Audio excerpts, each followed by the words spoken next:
Good morning. This is Laura welcoming you to ING's 4Q 2025 conference call. Before handing this conference call over to Steven van Rijswijk, Chief Executive Officer of ING Groep, let me first say that today's comments may include forward-looking statements, such as statements regarding future developments in our business, expectations for our future financial performance, and any statement not involving a historical fact. Actual results may differ materially from those projected in any forward-looking statement. A discussion of factors that may cause actual results to differ from those in any forward-looking statement is contained in our public filings, including our most recent annual report on Form 20-F, filed with the United States Securities and Exchange Commission, and our earnings press release as posted on our website today. Furthermore, nothing in today's comments constitutes an offer to sell or a solicitation of an offer to buy any securities. Good morning, Steven. Over to you. Thank you very much, operator. Good morning and welcome to our results call for the fourth quarter of 2025. I hope you're all well, and I thank you for joining us today. As usual, I'm joined by our CRO, Liliana Chortan, and our CFO, Tanate Phutrakul, and today I'm proud to walk you through another year of outstanding commercial growth and financial performance driven by the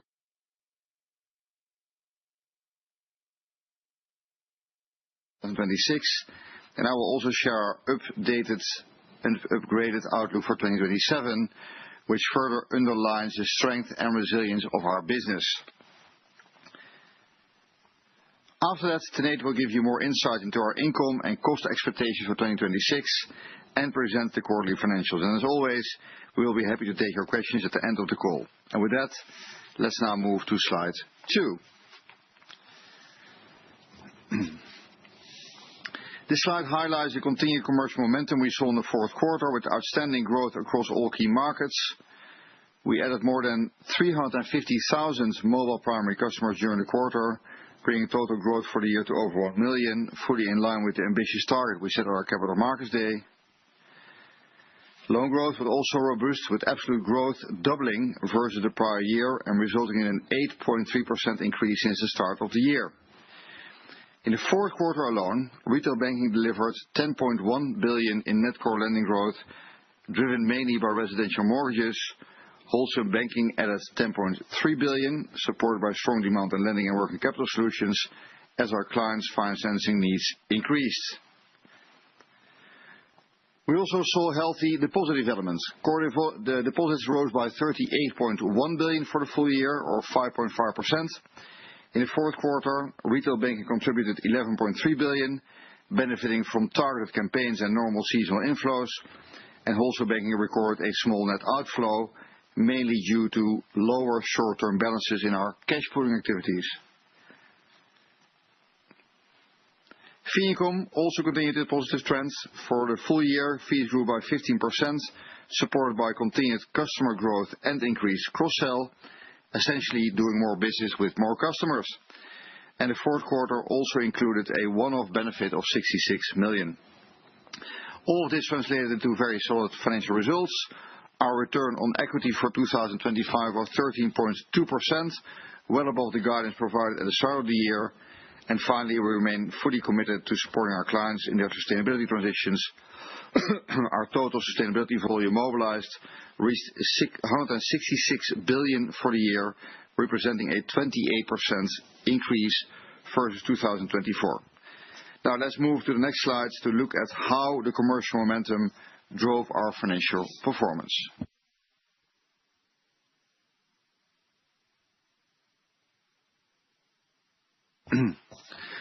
On slide 3, you can see that commercial NII remained very strong at 15.3 billion. This result was supported by the significant increase in customer balances, both on the lending side and in liabilities. Volume growth largely offset the expected margin normalization. Fee income was also strong, increasing 15% compared to 2024, and they now account for 20% of total income. And this reflects structural drivers such as customer growth and increased cross-sell. Investment products performed particularly well, with strong increases across all metrics, the number of customers, assets under management, and the number of trades. And taken together, the strong NII and fee performance fueled total income growth, which reached a record level for the third consecutive year. And with that, let's now move to slide 4.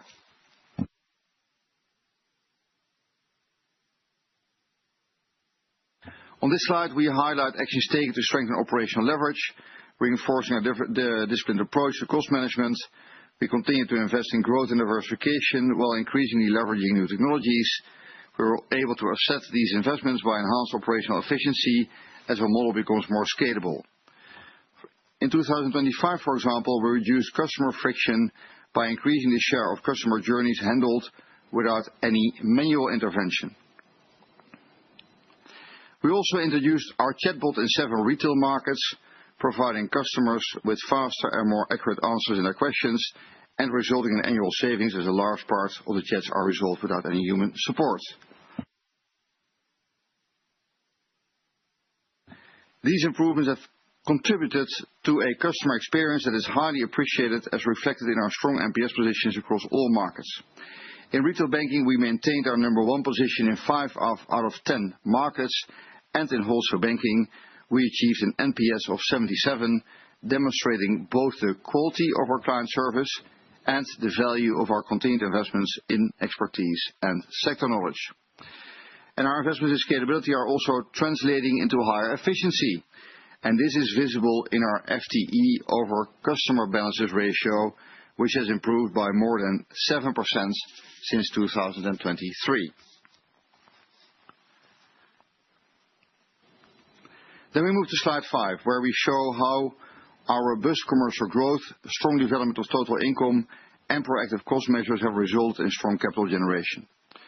Over the past year, we delivered more than 6.3 billion in net profit, contributing almost 2 percentage points to our CET1 ratio, and of this 6.3 billion, 50% is distributed as a regular cash dividend, offering shareholders an attractive and predictable cash yield. Around 50% of the capital we generated has been used to fund profitable growth across our markets, and this percentage would even have been higher without the steps we took to optimize capital efficiency in wholesale banking, such as the 2 SRT transactions completed in November. Finally, we announced additional distributions to a total amount of 3.6 billion, which also helped bringing our CET1 ratio closer to our target level. And on the next slide, I will show how these distributions have resulted in a higher, highly attractive shareholder return. And then we move to slide 6, where we summarize the total distributions to shareholders, and I will build on what I just discussed. In line with the distribution policy, we have consistently paid cash dividends and have been executing share buybacks for several years. Together, these actions have consistently delivered a highly attractive yield, including in 2025, a year in which our share price increased by almost 60%. The share buyback program we announced in November is currently underway and is expected to be completed in April 2026. And in addition, we paid out 500 million euro in cash earlier in January, which helps us to meet the cash hurdle for this year, now finalized at 3.3 billion. Looking ahead, we remain fully committed to delivering strong shareholder returns, and we will provide an update on our capital planning with our first quarter 2026 results. And now starting on slide 8, I will guide you through how our strategy continues to accelerate growth, increase impact, and deliver value.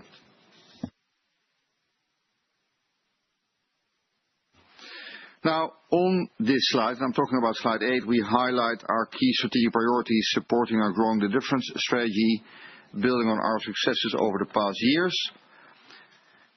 Firstly, we will continue to grow and diversify our income by adding more customers and doing more business with them. And a good example is the further expansion of our investment product offering.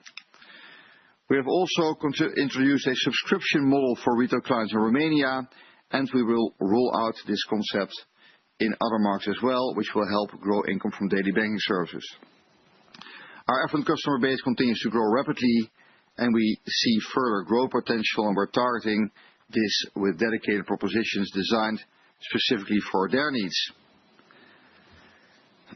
We're also stepping up our engagement with younger generations. For example, we introduced new products for Gen Z, including an investment fund focused on improving financial awareness within this group. And in business banking, we successfully launched our propositions in Italy and Germany, where we are seeing strong and ongoing customer growth. And in wholesale banking, we are expanding our range of fee-generating capital-light products to support sustainable and diversified revenue growth. Now, secondly, we will further improve our operational leverage by scaling processes, people, and technology while maintaining strict cost discipline.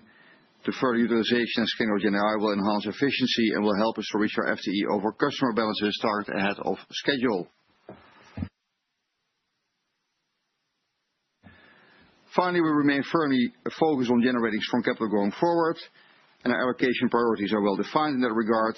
We will maintain an attractive shareholder return supported by a 50% payout policy. Secondly, we will continue to invest in value-accretive growth, diversify income streams, expand the loan book in a capital-efficient way, and consider M&A opportunities that meet our strict criteria. And thirdly, we will return any capital strictly above our CET1 targets to shareholders. We will also further increase the capital we allocate to retail banking and optimize the capital usage in the wholesale bank. And note that we have already increased the capital allocated to retail banking to 54%. And with our strategy, we are confident in our ability to become the best European bank. And with this confidence, we have raised our expectations for the coming years. And then we move to slide 9. And there I'll present our outlook for 26 and 27. And for 2026, we expect total income of around 24 billion euro. And this outlook is supported by continued volume growth and an anticipated 5 to 10% increase in fee income. Total operating expenses, excluding incidentals, are projected to be in the range of 12.6 to 12.8 billion. We will continue to manage our CET1 capital ratio at around targets of around 13%. And in addition, we will transition from a return on equity metric to return on tangible equity. And for the full year of 2026, we expect an ROE of 14% and ROTE to be higher than 14%. And note that the delta between the two metrics was around 40 basis points, 40 basis points in 2025. Then looking ahead at 2027, we are introducing a new outlook for total income. We now expect it to exceed 25 billion, which is at the upper end of our previous target range. This income number includes a higher fee income outlook, which we now expect to exceed 5 billion in 2027.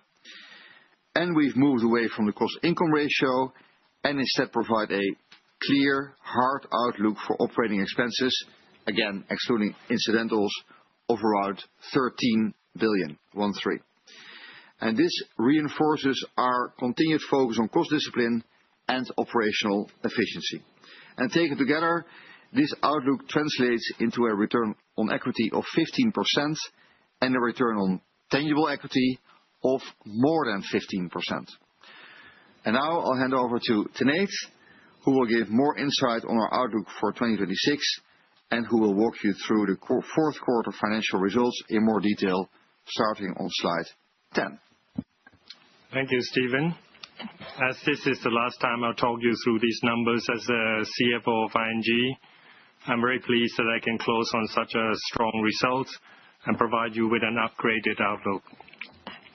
On slide 10, let's start with commercial NII, which will benefit from increasing support from the replication portfolio. We also assume continued customer balance growth of around 5% per year, above the guidance that we gave at Capital Markets Day and reflecting the commercial momentum in our franchises. The liability margin is expected to be at the lower end of the 100 and 110 basis point range, while the lending margin is assumed to remain stable compared to the fourth quarter. Fees are expected to grow by a further 5 to 10%, building on a strong performance we achieved in 2025. All other income is expected to be around 2.8 billion, excluding incidental items. This is driven by continued strong performance in financial market, while in treasury we expect less income from foreign currency hedging given the current lower interest rate differential between the euro and other currencies such as the US dollar and the Turkish lira.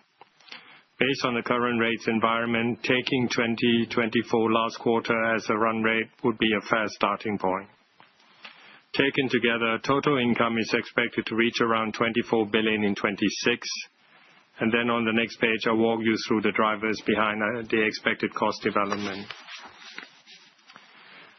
We expect total annual cost to be in the range of 11.6 to 11.8 billion, excluding incidental and regulatory costs.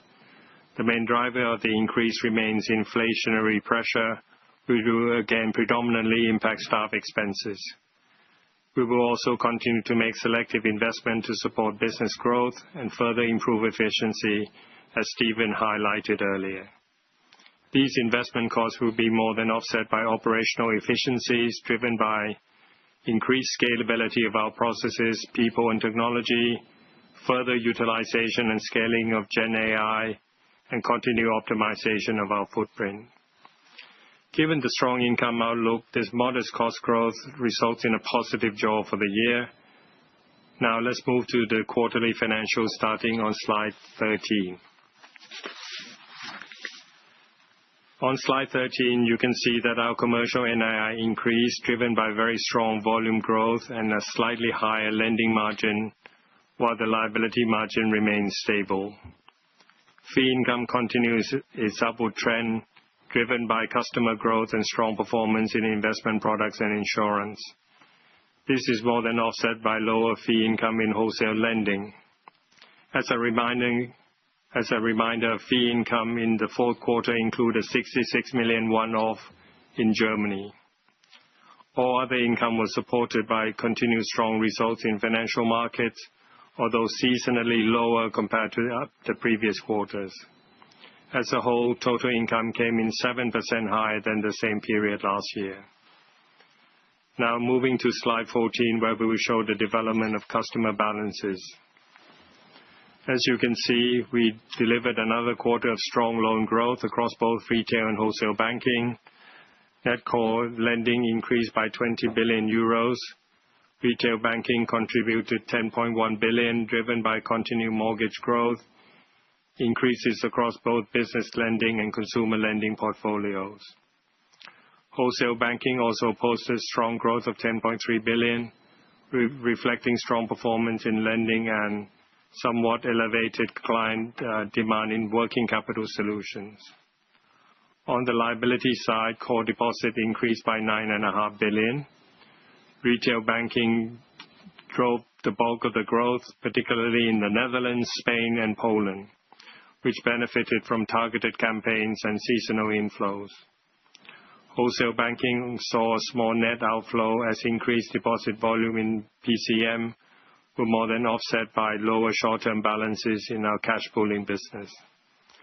The other category of deposits were impacted by seasonal reductions in treasury. On slide 15, you can see that the commercial NII grew by more than 100 million quarter on quarter and was almost 5% higher than last year. Lending NII was up 75 million in the fourth quarter, driven by volume growth and a 1 basis points improvement in lending margin to 126 basis points. The liability NII also increased by 30 million euros, supported by sustained volume growth in retail banking and higher net interest income from our cash pooling business and PCM in wholesale banking. Turning to slide 16, fee growth remains strong, increasing 22% year on year.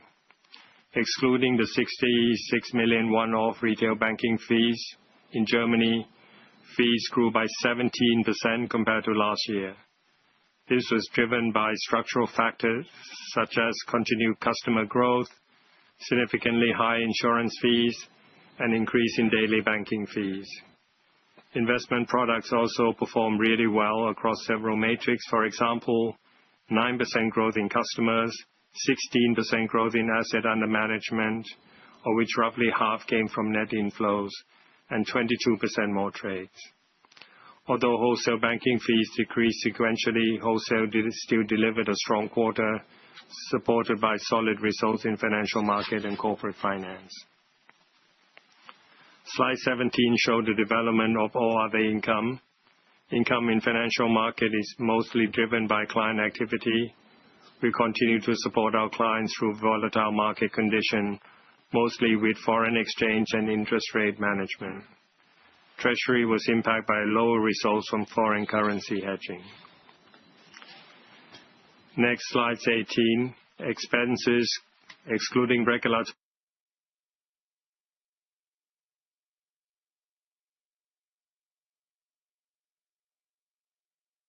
support growth. The decrease was mainly driven by structural savings from previous restructuring and VAT refunds recognized in the fourth quarter.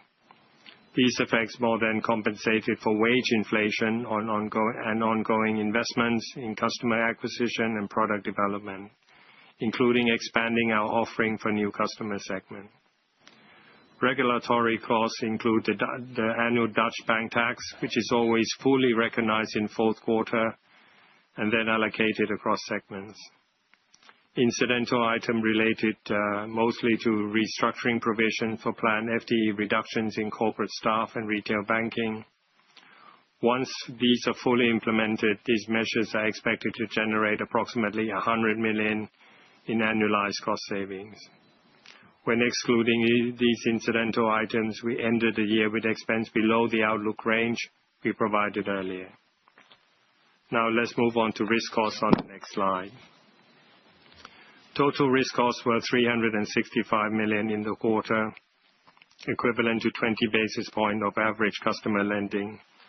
This is in line with our through-the-cycle average. Net addition to Stage 3 provision amounts to 389 million, mainly driven by individual Stage 3 provisioning for a number of new and existing files in the wholesale bank.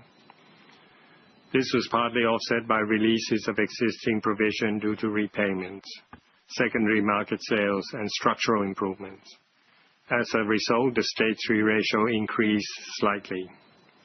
For Stage 1 and Stage 2, we recorded a net release of 24 million, reflecting a partial release of management overlays and updated macroeconomic forecasts. Overall, we remain confident in the strength and quality of our loan book. On slide 20, we show the development of our Core Tier 1 ratio, which declined compared to last quarter.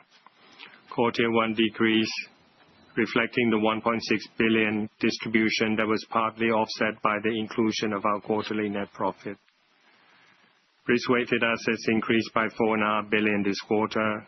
Credit risk-weighted assets rose by 1.5 billion, excluding FX impact, driven by volume growth. This was offset by the risk-weighted asset relief from 2 SRT transactions executed in November.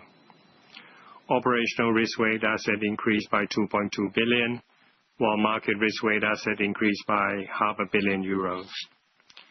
We'll pay a final cash dividend of 73.6 per share on the 24th of April 2026, subject to our annual general meeting's approval. Now I hand back to Steven to wrap up today's presentation.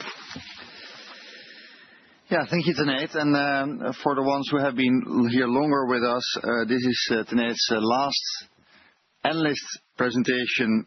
We have been knowing each other, Tanate, for more than 25 years, and we've been in the board together already for 7 years or more. So thank you very much for working with us all these years.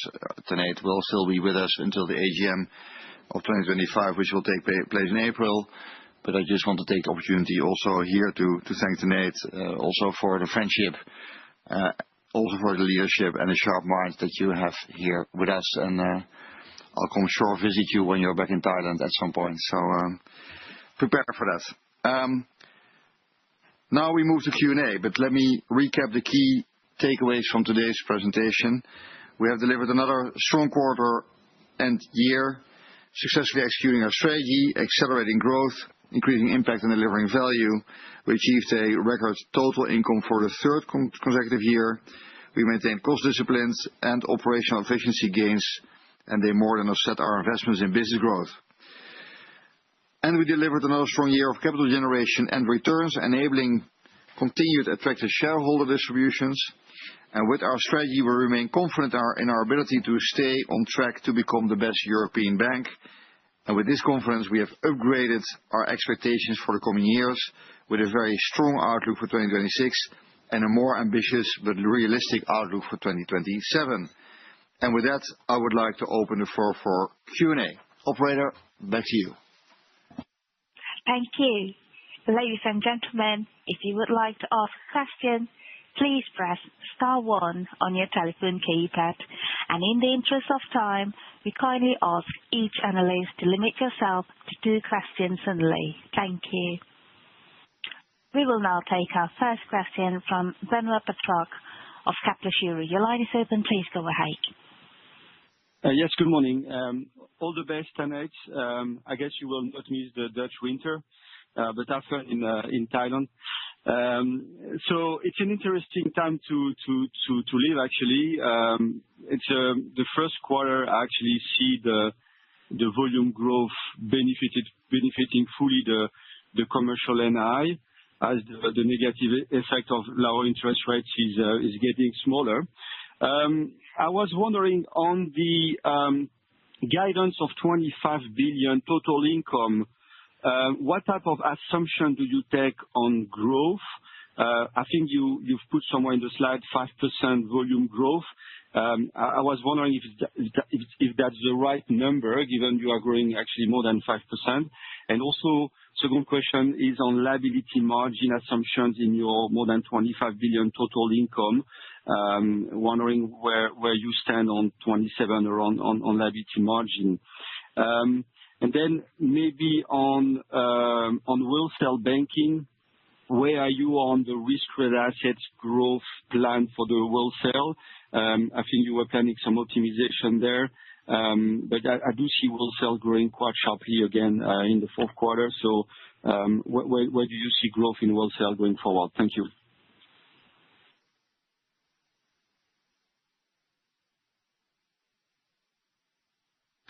All right, I'll take thanks, Benoît. And yeah, Tanate for sure won't miss the Dutch winter. Neither would I, by the way, if I would go to Thailand. But in any case, I'm here. If we look, I will talk about the question about RWA and wholesale banking, and then Tanate will talk about the NII and the growth for 26 and 27. So if you look at wholesale banking, there we have been seeing good lending growth in the second half of this year, and the pipelines are also filled well now. So we want to continue to grow there as well. At the same time, to your point, we did 2 SRTs in November that had an impact of around 12 basis points on our CET1. For 26, we want, and 27, by the way, we want to continue to doing these SRTs. We have just started with our more improvements that we have been making. So the first ones we did at the end of last year. This year we continue to do SRTs, and we expect that to have an impact, a positive impact on CET1 of 15 to 20 basis points. So a bit higher than we realized over 2025. Tanate? Yes. Thanks, Benoît. I think in terms of the major assumptions we use in terms of giving our outlook, we have assumed 5% balance growth, and you say that is potentially conservative given what you see in Q4. I think what Q4 shows us is it gives us more confidence in achieving our target. That would be the first answer. The second one is really what curve did we use in terms of our projection? We used a December curve to do that projection, which is quite constructive in our view. And then the third, margins. I think the 3 impacts that you see is really the continued reduction in the short-term replication negative impact on our results, the continued positive accretion because of long-term replication, and the effect of deposit rate cuts that happen in 2025 that affects 26, and will continue to be accretive going into 27 as well. Our forecast for liability margin is on the lower end of the 100 to 110 basis points. This is also for 27? I think we don't give that outlook there, but I think if you see the replication on page 30 that we show, the momentum continues to accrete in 26 and 27. Yes. Thank you. Thank you. And we'll now take our next question from Benjamin Goy of Deutsche Bank. Your line is open. Please go ahead. Yes, good morning. First question is on loans versus deposit growth. So another strong quarter of loan growth in particular, and I think it's the third quarter where your core lending growth has clearly outperformed core deposits growth. Is that something that you need to work on to be more balanced, or are you happy to increase your loans faster as there are opportunities? And then secondly, on the cost, thanks for the underlying cost guidance, but there has been historically a bit of incidentals every year. Should that now be smaller than in 25 going forward, or what's best to assume for the incidental that come on top of the cost guidance? Thank you. Yeah, I think that on the loan versus deposit growth, I mean, if you look at 2025, the loan growth was about 8%, the deposit growth was about 6%, so 57 billion against about 38 billion. We've also seen years where that was the other way around. In the end, you want to balance the balance sheet. So long term, we want to approximately have same growth over longer periods with loans and with deposits. But 1 year can be a bit higher in loans and 1 year can be a bit higher in deposits. I think on both sides of the balance sheet, we see continued good growth with people continuing saving. Also, if you look at the deposit growth projections macroeconomically in the markets in which we are active, we continue to see that. And we do see significant loan growth in the different segments in which we're operating, most notably mortgages. But there, in the end, we want to balance the balance sheet, and we will always work on that. When we talk about the incidentals, yeah, look, we continue to work on our cost discipline as we do. So on the one hand, we want to grow our customers, and we want to grow and diversify the activities in which we are active. And you've seen us doing that. We invest in a more specific segmentation in the existing retail segments. We have been rolling out business banking, for example, in Germany and Italy. We have been investing in diversifying our capital light income and wholesale banking, in transaction services, and in financial markets. At the same time, we have seen since 2023 our FTE over balances decrease with 7%. And we believe we can reach our target that we gave in the Capital Markets Day in 2024 of a decrease of 10% earlier than we anticipated, what we then said in 2027. So we'll work towards this year. So we work on both levers, but we always do this in a bite-sized thing. So what you've seen, for example, with restructuring costs in 2025, those restructuring costs should deliver us a benefit of 100 million in 2026. And each time that we have a process or area where we can realize better servers, better process optimization, better digitalization, better use of Gen AI, then we will announce it, because I just want to make sure that front to back, once we announce it, we can execute, and we can execute while continuing to grow. And that's how we have been operating for the past 5 years, and we will continue to do so. Thank you, and all the best to Tanate. Thank you. And we'll now move on to our next question from Giulia Miotto of Morgan Stanley. Your line is open. Please go ahead. Yes, hi, good morning. Tanate, thank you for your patience in always answering our questions, and all the best for the life after ING. But now I have 2 questions, please. So the cost outlook beyond 26 looks quite a bit better. I think it's encouraging to see operating jaws being able to grow the costs much less than the revenues. Should we expect this trend to continue also in 2027? Consensus has got 3% year-on-year growth. I guess, I don't know, what we're seeing could suggest something better than that. And then separately, Steven, I wanted to pick your brain on M&A. We have seen some headlines on Romania, but also Spain and Italy have been in focus in your comments, although we don't see much actions. So any comments on what you're thinking strategically on the M&A front? Thank you. All right, on M&A, so Look, we show good growth. You see that both in existing activities and also in our diversification on the various fronts, both in lending and in fees, by the way, on investment products and insurance. Still, and I've said this before, sorry, and we've also started with filling in the blanks in countries where we don't have all activities, such as business banking and private banking and certain types of investments in and asset management in certain countries. Still, if we can accelerate that growth by means of acquisitions, then we will look at it. You've seen us taking a financial stake in private banking of Landschot last year. In the fourth quarter, we announced buying the majority and thereby, in the end, 100% of an asset manager in Poland, integrating that asset manager into ING. We bought that from Goldman Sachs, the 55%. And we continue to look.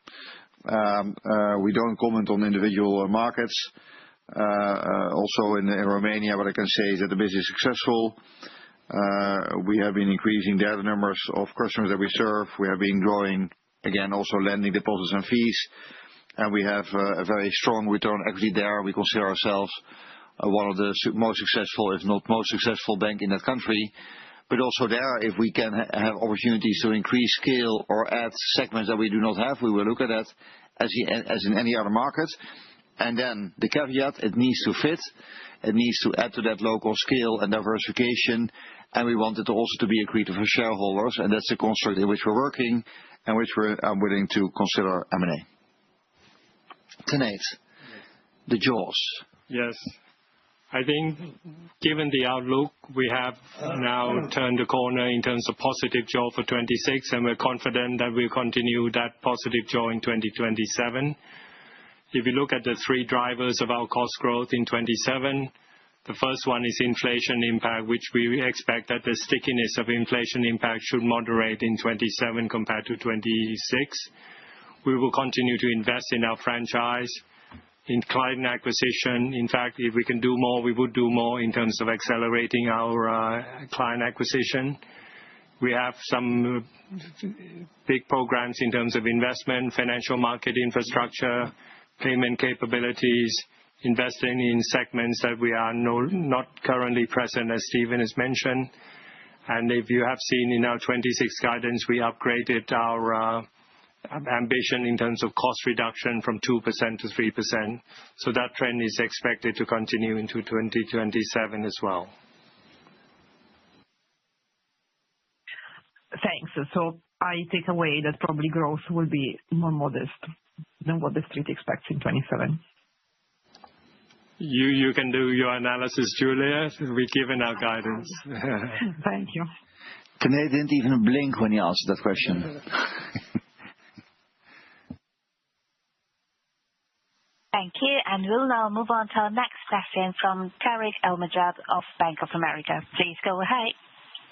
Hi, good morning, and from my side as well, Tanate. Thanks all for the very interesting interactions we had all these many years, and good luck for what's to come. Just from my side, two quick questions, please. With a follow-up one on the liability margins, more in 2027. I mean, just trying to back solve a bit what markets expect, assuming asset margin are quite stable or growing a bit, the volumes we can put your assumptions with even some extra buffers, and replicate portfolio. We kind of understand now how it works and so on. It's just in my view, is it fair really to think that the gap between, the downside potential risk is for the market expect consensus is too optimistic, perhaps assumptions of rate cuts or no rate raise in the core saving deposits in 27, because if you use the forward curves of December, clearly you would also take a view on what's your ability to navigate the core savings deposits in Netherlands and other markets. And the second question is on costs, is more really to understand how you think about the investments, because you have some headroom now created on the revenue side by higher growth and very comfortable to reach your targets. And then on the cost, the pressure from salary negotiation should come down with inflation. So that extra headroom, I want to understand how you think about it in the next 2 years in terms of investments in AI and tech. I mean, yes, you had the machine learning and with the compliance aspect, the Gen AI that you've already started to roll out with some early benefits we see. But what about the next step in AI and tech, and how much of more investments needed to deliver your ambition on that front? Thank you. Let me take the question, Tariq, on AI, and then Tanate will talk about the margins. Look, I mean, we do clearly see benefits of AI coming through. I mean, we have been working with AI already for a decade, and then with Gen AI, we worked with that in the last couple of years. But there you see both on, let's say, the client on the client side and on the operational leverage side, benefits coming through. And let me give you a few examples. If you look at PI onboarding, the STP increased last year from 66 to 79%. So that means that close to 90% of our private individual clients were onboarding through STP. We do end-to-end mortgage delivery. We increased that approvals with 11% last year, so the time to yes therefore improved. We do about 60 million in customer lending without manual intervention. So you see a number of customer benefits coming through. When we talk specifically about Gen AI, and also in chatbot, we have better scores, CSAT scores, which are sort of satisfaction scores for our customers. So we do see benefits coming through for Gen AI, both on the revenue side, doing more with our customers and having more satisfied customers, and on the operational leverage. We do that in 5 areas at current. So we took the 5 big wins that we see starting with contact centers in IT, coding, in lending, in personalized marketing, and in KYC. So those are the big areas. We do these benefits. We see them coming through. Every quarter, you see announcements. You've seen announcements whereby we say, okay, what impact does it have on our staff? What impact does it have on our operations? And you see it also coming through in FTE overbalances. And we're actually quite optimistic on the impact it will have on our operational leverage going forward for 26 and also in 2027. And we will make announcements as we move along, and when we can say this is now the next step that we will take, including, of course, good reskilling of our staff and making sure we can grow and continue to grow our franchise sustainably. And Tariq, to your second question, I think we also see, based on the December curve, that the accretion in replication in 26 going to 27 and 28 are quite strong. The real debate is how do you balance that additional revenue in terms of margins and in terms of mix, right? And what we see is that we're looking at dynamics of maintaining growth in customer, growth in volumes, and making sure that we take into account the level of competition we see in the market. And if you look pre-negative rates environment, ING operated on a liability margin of around 90 to 100 basis points. We have updated our guidance to 100 to 110. And we think we're comfortable with that rate, given the balanced dynamics of growth, competition, and to be remaining competitive, while at the same time being accretive to our shareholders. Thank you. I mean, I don't want to put words in your mouth, but basically, to deliver on the consensus for market numbers means that market has to be much more bullish on the volume growth and lending, and probably be less positive on the margin side. But I've just tried to reconcile a bit to what your guidance outlook, which is very helpful, versus where market is positioned. Okay, thank you. And we'll now take our next question from Delphine Lee of JP Morgan. Please go ahead. Yes, good morning. Also want to take the opportunity to send my best wishes to Nate, and thank you for everything. So my 2 questions. First of all, sorry, just want to follow up on Tariq and other questions around the NII. But so if we look at your guidance for 2026, which implies about 600 million increases for liability margins, But, if you look at the repricing actions that you've done in 25, I mean, the impact on 26 is already 700 million. And then on top of that, you have some small benefits from, your replicating income as well on 26 small, but still. So I'm just kind of wondering, what is your current assumption in terms of the deposit cost and deposit pass-through from 42% in Q4? And if you could just, sort of elaborate a little bit on, what are you seeing on competition on deposits at the moment? What do you expect for, 26 and onwards? My second question is on cost.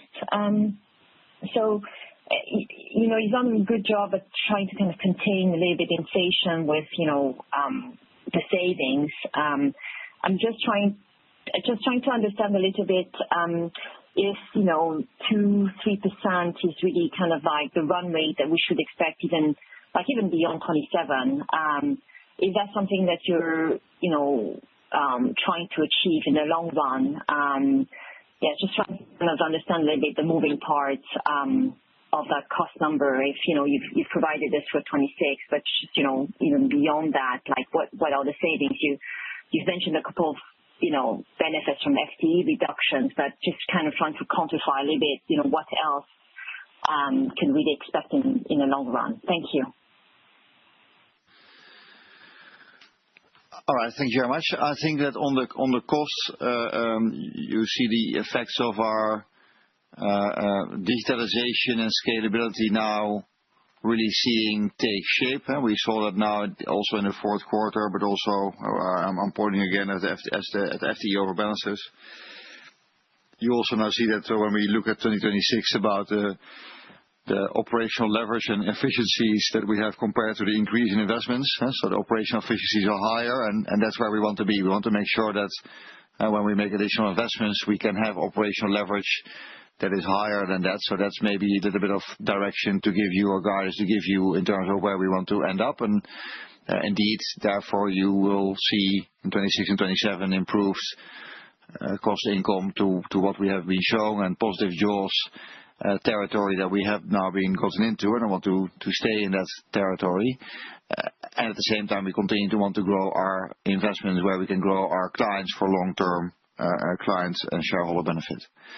But that's a bit of guidance towards the cost. And Tanate on the deposit cost and margins. I think we give a bit of detail on page 20 of our presentation showing the movements in terms of commercial NII. I think the lending NII is driven by basically stable margin and approximately 5% loan growth. And similarly for liability NII, we also assume 5% liability growth. Of that 600 million we show, part of it is due to volume, about half. The other half is through the improvement in margins. As you say, the replication is getting better, but there's some short-term impact that still need to feed through our numbers, and the 700 million is factored into that guidance. Great. Thank you very much. Thank you. And we'll now take our next question from Namita Samtani of Barclays. Please go ahead. Morning, and thanks for taking my questions, and thank you to Tanate. The first question I have is on German retail. There's quite a lot of cost growth in 2025 there. I think it's around 11% year on year, and it's a lot higher than other regions. So I wondered, what are you exactly spending on in Germany, and is this defensive spend given the new players entering the market? And then I think about your liability margin, which is, of course, at group level, but are you telling us that we're at peak earnings for Germany in retail, given high expense spend and need to spend to gather deposits? And my second question, based on your updated 27 targets today, the cost income implied 27 is maybe 51, 52%. It's hardly a standout amongst European banks. Even ABN's now going for below 55. I just wondered, given the digital model ING has or aspires to have and the use of AI, what's holding the group back from delivering a better cost-income target? Thank you. Yeah, thank you very much. On the cost-income side, our main opportunity is to grow our revenues. Our revenues over our client balances, our diversification in wholesale banking, our revenues over RWA, and as a result, but that's then a consequence of it also, that will have a positive impact on our cost-income. But what we need to do, that's why our strategy is called Growing the Difference, is grow our revenues, because that's where we can make the biggest difference in further improving our returns and then indirectly also our cost-income.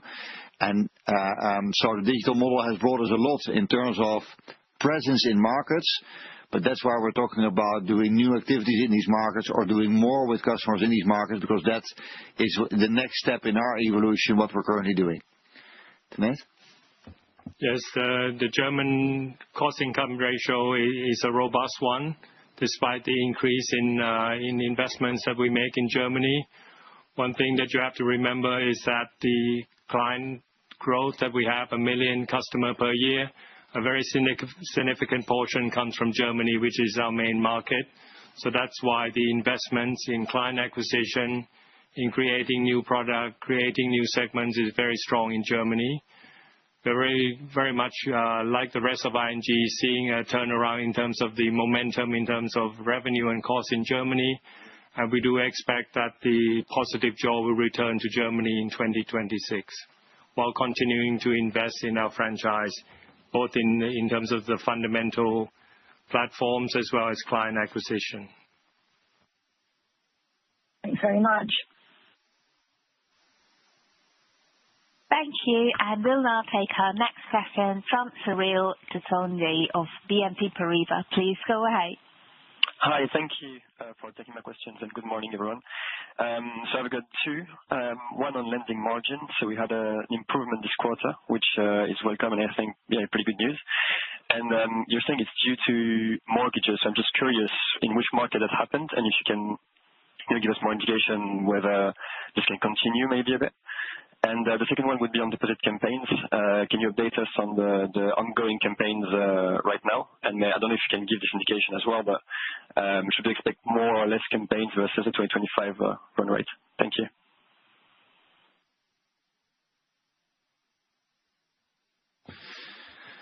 Yeah, thank you, Cyril. So I'll take the question on deposit campaigns, and Tanate talks about the lending margin. So yeah, about the deposit campaigns, look, we have these campaigns regularly. We had them also in the fourth quarter with Black Friday in some markets, or in Germany, as they call it, Black Friday. So we will continue these campaigns, and we typically see that there's a good response in getting either new money from existing clients or getting new clients in. And then typically we see that we get money to stick to around 2/3 of the money that after campaign is over will stick with ING, and therefore we can gain new primary customers and increase our deposit levels. So first, that works well, and what we work on every time is we make them more bespoke to certain customer segments, and then we make them more data-driven, so we can target them more and more. So we are very happy with the approach we've taken. We are confident about what we are doing, and we will keep on having these campaigns, and we make them more bespoke about a year. Tanate, about the margins? Yes. So I think we are also pleased to see that we have stabilized our lending margin, and that it's improved by 1 basis point. And to your specific questions on mortgage margin, it's been stable or increasing across the board. I think some of the markets where the new production margins are improving is in Belgium, increasing in Germany, increasing in Italy and Spain. So it's quite widespread in terms of margin improvement, but we do see a bit of pressure in terms of new production margin in the Netherlands. Thank you, and all the best, Tanate. Thanks. Thank you. We'll now take our next question from Johan Ekblom of UBS. Please go ahead. Thank you very much, and thanks for everything tonight, and best of luck. Most questions have been answered, but at the Capital Markets Day, we spoke a lot about the business banking opportunities, and I guess in particular in Germany. How should we, from the outside, try and measure your success there? Because it's very difficult to track where you are in terms of the rollout, and I guess also when you are expecting to see volume start to come through in a more meaningful way. So any update on kind of how the business banking rollout in Germany is going would be much appreciated. Yeah, thank you very much, Johan. Indeed, business banking is one of the levers that we pull to diversify. To give you a few data points, the third largest growth we had in business banking customers in terms of number of customers this year was Germany. So that already shows you that we're starting to grow quite well in Germany. It starts from a very small base, obviously, because we started from virtually zero. So that's one. Two, we also get very good deposits in from our business banking customers in Germany. So also there. So increasingly that will become more sizable, but compared to our business banking franchises in the Netherlands and Belgium, for example, of course, it is very minimal because we have 114 billion business banking lending book. Yeah, and in Germany we're just starting, so that will take time. But it is almost like you saw with the insurance fees. There you see in the fee income line, as an example, it was not even a separate fee line. And there you see step by step, it's almost like a snowball. We do more and more and more, and at some point it will become a sizable business, and that's also what we see happening in business banking in Germany. Thank you.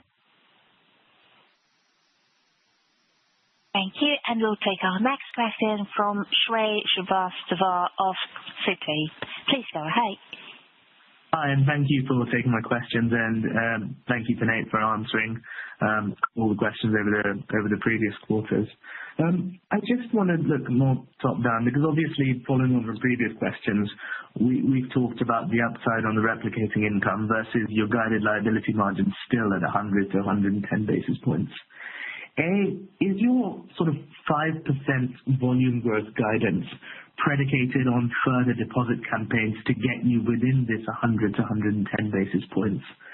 Or is any sort of upside to volume growth from that incremental to the 5%? And secondly, what are sort of the hurdle rates you have in mind when thinking about going forward with a new deposit campaign? Because obviously, as you've heard, sort of many of us, to get from the assumptions we have when plugging your replicating income into the model to the liability margin of 110 basis points would require some sort of pretty significant deposit campaign. So what are some of the things you think about when deciding to give up that short-term upside for sort of longer-term growth? Thank you. All right, Nate, can you give the elements of our replication income or at least liability margin again? Yes. I think, the 5% deposit growth, I think it's a good base number, right? And I think you look in the context of 2025 where the growth is around 5%, so that trend line we expect to continue despite competition, despite quantitative tightening. So I think it's a good number to assume 5% growth. Does campaign play a big role in that? It continues to be the case, right? That we have campaigns in many markets we operate in. We continue to use that as a tool, but we also get additional flows coming into the bank all the time. And what I look at really is the growth in our primary customer, the intensity of which we have a relationship with our customer is there. And I think looking at the replication, it's still the three moving parts, right? It's really the impact of the short-term replication still having a tail impact. Is the continual accretion of long-term replication coming through? Any actions that we would take in terms of rates increases or decreases over time? And I think we like to reiterate that we don't give guidance for 27 in terms of liability margin, but we expect it to operate in 2026 at the lower end of the 100 to 110, and we're comfortable that we can achieve our target with that guidance. Thank you. Thank you. As we'll take our next question from Seamus Murphy of Carraighill. The line is open. Please go ahead. Hi, thank you. Sorry, I'm coming back again to a lot of the questions that have been asked in one sense, just in terms of the guidance. So I suppose you've guided 16.3 to 16.5 for commercial NII in 2026, but in Q4 it was 3,928. So that suggests an exit rate of just over 4 billion into Q1 2026. That's already in the bag. And if I annualize that, I'm kind of getting 16.2 billion at the start of the year, just before anything else happens. And the upper end of your guidance therefore only needs 2% growth to achieve the 16.5. And obviously we have, so I suppose question one, is there anything wrong with the maths? You know, as you start the year that you have kind of 16.2 billion of NII heading into 16.2 billion into this year at the start. And the second question then is, obviously we have growth, so there's only limited growth needed. But the second question then is, you mentioned earlier on the call that the long end of the replication portfolio is a positive further into 26 and 27. Two things have happened. Your current account balances have grown another 5 billion, I think to 175 billion now. And secondly is that obviously the curve has steepened. So it would be super useful if you could tell us how much the long end of the replication portfolio will contribute in 26 and 27. And the last question, I asked this also on the Q3 call, because it's becoming more and more important for banks, I think, is that do you expect FTEs to fall as we look into 27 and 28 at the group level? Thank you.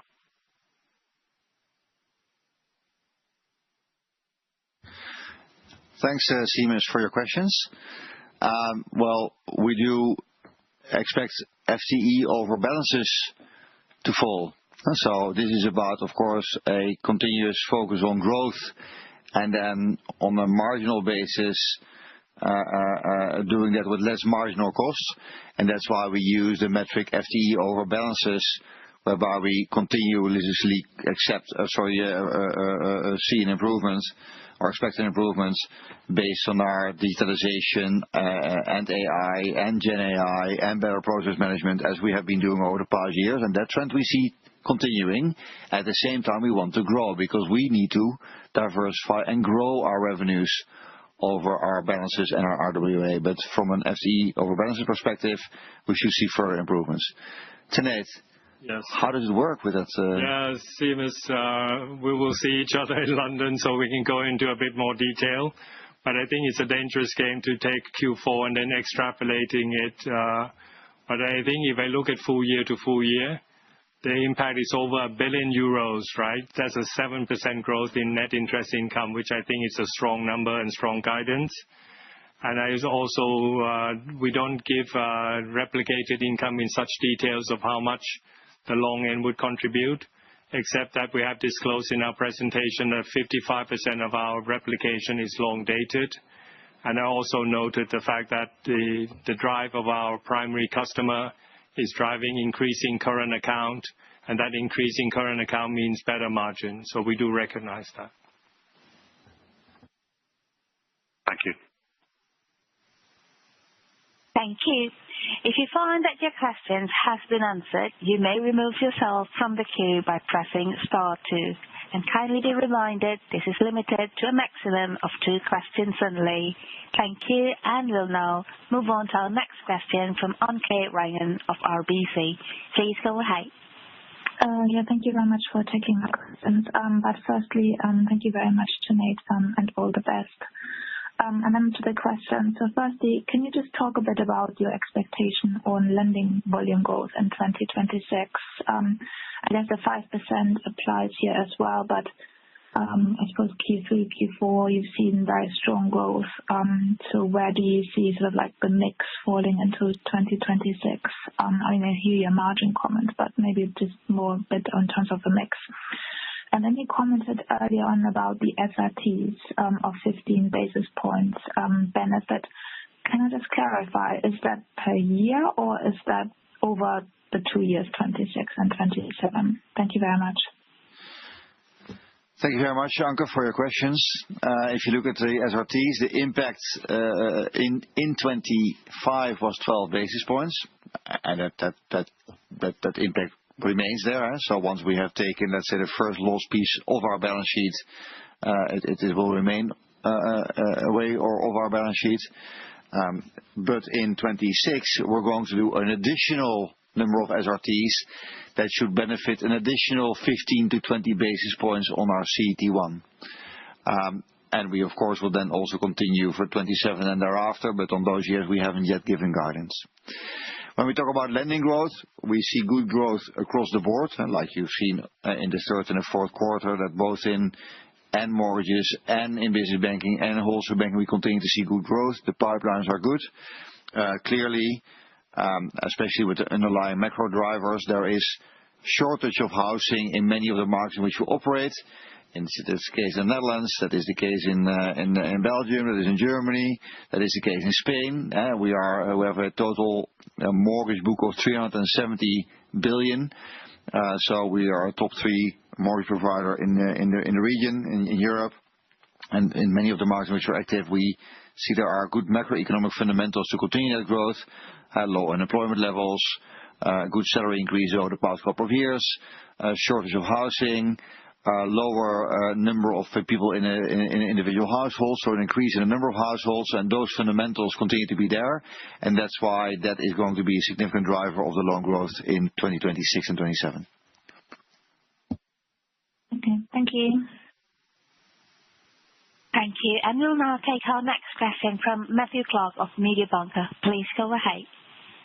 Hi. So firstly, coming back to this 25 billion target for 2027 revenues, or greater than 25 billion. I mean, are you trying to talk down consensus there, which is 25.8, I think, or do you think that's still consistent with the greater than component of that target? So just want to understand your thinking for framing that target that way against the context of a higher consensus. And then secondly, on wholesale lending, why is now the right time for you to be putting your foot down on wholesale lending? What's changed in terms of risk reward, etc.? And I guess asking that in the context of an uptick in credit losses on wholesale this quarter. Thank you. Yeah, thank you very much. Well, let me put it this way for 2027. So we said that the revenues are larger than 25 billion.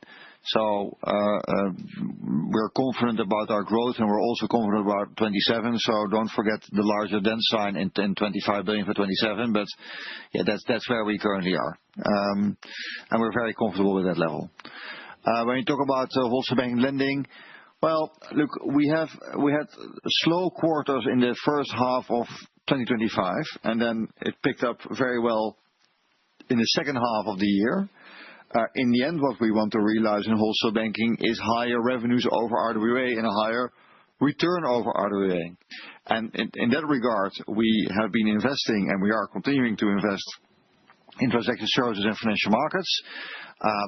That will help us to drive the diversification in wholesale banking and do more with our customers next to lending. But lending, of course, is also good. And secondly, we're attacking, let's say, our capital there. Our capital was about 50-50 in 24. Now we said for 27 we had a target of 55 in retail and then 45 in wholesale banking. It's already at 54 for retail and 46 for wholesale banking. So we're on a good path, quicker than we initially anticipated. And that's why we continue also to work on the SRTs, to make sure that also on the capital side in wholesale banking, we can do more with less capital to help that return going up. So it's not a particular focus on lending alone. In the end, we're focused on return. Okay, thank you. Thank you. And we'll now take our next question from Farquhar Murray of Autonomous. Please go ahead. Morning all, and obviously congratulations to Nate and best wishes for the future. Coming back to the day job though for now, 2 questions if I may. Firstly, please could you reconcile the indication of 0.4 billion of hedging tailwinds into 26 off 4Q with the kind of flat replicating income on a year-on-year basis on slide 29? Is that simply a matter of how things came through in the quarters? And perhaps could you just flesh that out through 25 and into 26? And also, is there a quarterly pattern to that hedging impact and also maybe the short-term effects you mentioned earlier? And then secondly, if we look last year, lending outpaced deposits, if we look at the 8% versus the 5%, I know you set the kind of planning assumption as a kind of balanced 5%, but what's your general sense about where customer demand is at present? Thanks. I think that on the customer demand at present, I mean, we do see continued good mortgage growth. Again, because we see the macroeconomic elements that we saw in there, we see them continuing. And therefore, if you look at the number of houses being sold last year in a number of our main markets in the Netherlands, Belgium, and Germany, they all have increased. And also, we see increases in the number of these housing markets to continue in 2026 and 27. So again, we're very positive towards that end. I think in business banking, we have also been improving our processes, and therefore we've made it easier for our customers to borrow with us. So I think there it's also an improvement of capabilities that we have had. And by the way, rolling out business banking step by step in Germany, Italy, and potentially also in other markets that we're looking at. We've spoken about Spain before. And then in wholesale banking, it's always more lumpy, funnily enough, whereby you do see geopolitical uncertainty on the one hand and the PMI index being relatively low. We've seen sort of a catch-up demand of wholesale banking lending in the third and fourth quarter. The pipeline is still good. Yeah, probably that the wholesale banking in that sense is always a bit more choppy in terms of growth than the other elements. But the main consistent element in the lending growth sits in the mortgage side. Then on the hedging tailwinds, there I want to give the floor to Tanate. Yes. Thank you very much, Farquhar. I think what we see is that if you look at our quarterly commercial NII, it reached a trough in Q2, improved from 3.7 to 3.8, and from 3.8 to 3.9 billion during the course. So you already see signs of that replication impact. I think what the 400 million refers to is the fact that the short-end pressure that we see is decreasing. We see the fact that in Q4 we also have the benefit of the rate cuts already materializing into the numbers, and that 55% of the long end is already positive. So it's a combination of all these three factors that drives a 400 million euros tailwind. Many thanks. Thank you. And we'll now take our next question from Chris Hallam of Goldman Sachs International. Please go ahead. Yeah, morning everybody. I just have one question left, and obviously good luck tonight. I'm sure you're going to miss all these questions on replicating income and liability margins when you're relaxing in Thailand. But just on this question on the corporate side, you talked about increasing levels of working capital lending and lower deposits. Are those 2 points linked, i.e., are corporate customers building up working capital and therefore draining their cash balances in anticipation of higher activity later in the year? And if so, how long should that working capital cycle last for? And would we notice any impact on NII through this year as and when it reverses, either on the lending margin or on the liability margin? Thank you. Yeah, thanks, Chris. And Tanate will miss those questions, but luckily we have Ida Lerner, our new CFO, and she already told me yesterday that she's really looking forward to all these questions. So next quarter you can expect her to answer these. On the working capital side, I mean, on the wholesale side, you saw that 10.3 billion lending and working capital solutions growth. So part was indeed working capital solutions. That had to do with a couple of large deals, very large companies doing very large deals, and we were leading those deals. So that doesn't necessarily have a link with each other. That those are, let's say, seasonal swings that sometimes you have and sometimes you don't have. Clearly, those working capital solutions deals, because they are typically short-term and self-liquidating or collateralized, or they have a borrowing base behind it, they have lower margins. But we have many of these, and so that doesn't have a particular big impact on the lending margin. When we talk about the cash pooling business, that's the the pooling both in our payments and cash management and the notional pooling business. Typically, clients at the end of the year, they will consolidate their positions and net them off. And because they net them off in our accounts, and therefore you see a lower amount coming in there. So seasonal pattern. Okay, thank you. Thank you. There are no further questions in queue. I will now hand it back to Steven van Rijswijk for closing remarks. Yeah, thank you very much. I think we are very proud of our 2025 numbers and also very confident about 26 and 27, hence the improved and heightened outlook. And I want to thank you for all your questions and observations today. And again, Tanate, for the fantastic collaboration. And you are a great friend and a great colleague. Thanks very much, everybody, and I hope you have a great Thursday. Thank you. Thank you. This concludes today's call. Thank you for your participation. You may now disconnect.